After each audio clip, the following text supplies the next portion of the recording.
Well, I think it's very important for people to understand what precisely the terms of art are. And disinformation is one of those words that gets thrown around a lot. And it's very important for me to define terms here.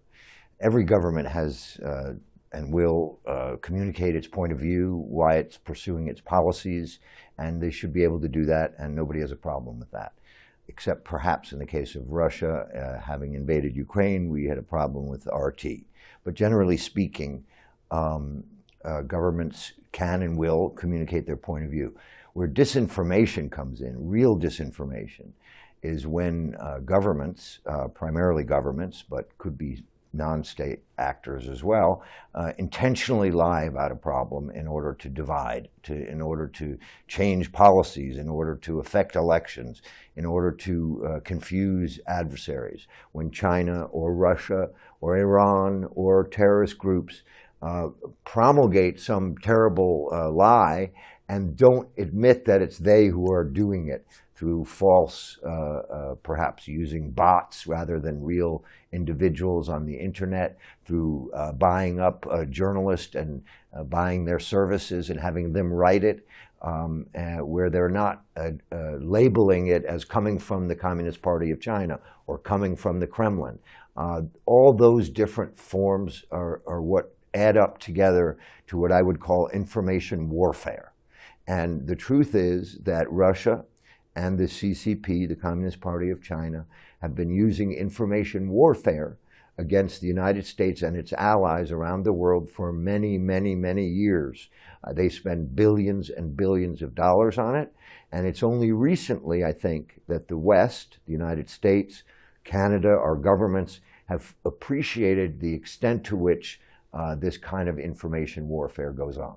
Information is part and parcel of a democracy's way of life. It's the lifeblood of a democracy to have basic facts so that governments and people and groups can make decisions based on basic facts. And without that lifeblood, that information running smoothly, democracies are seriously challenged. You know, there's a phrase called DIME, which is diplomacy, information, military, economic. Those are all the different ways you pursue your foreign policy. For Russia and for the Communist Party of China, the I part of DIME is a big deal. They deal with it at a high level. They spend billions of dollars. Similarly for Russia. For the United States, and unfortunately for most of our Western allies, information is often thought of as a communications problem, something you can fix with spending a little more money here, a little more money there.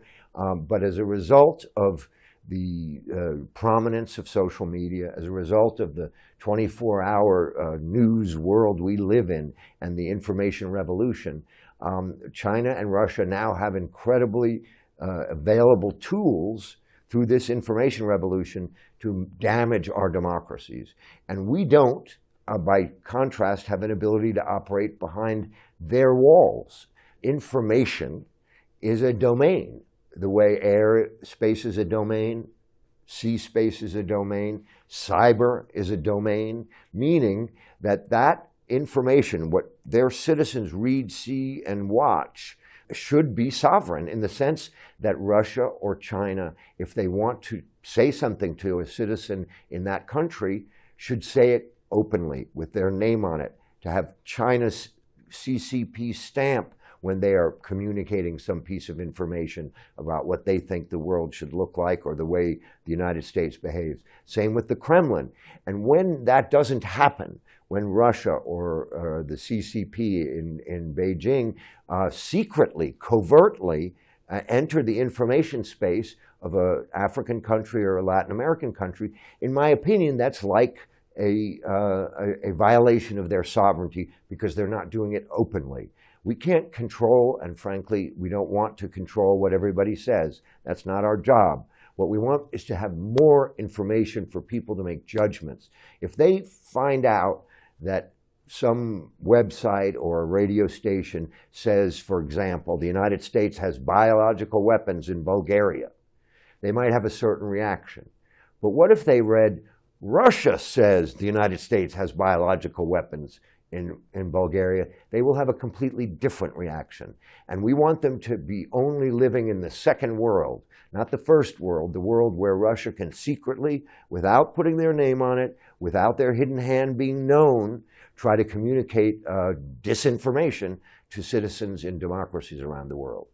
And what I am most worried about is that the world of democratic countries and countries who believe that their information space is sovereign, which should be almost everybody in the world, will not find a way to uniformly and together defend themselves against the billions and billions of dollars spent by the Communist Party of China to try to manipulate information, and the billions of dollars spent by Russia to try to lie their way out of President Putin's invasion of Ukraine.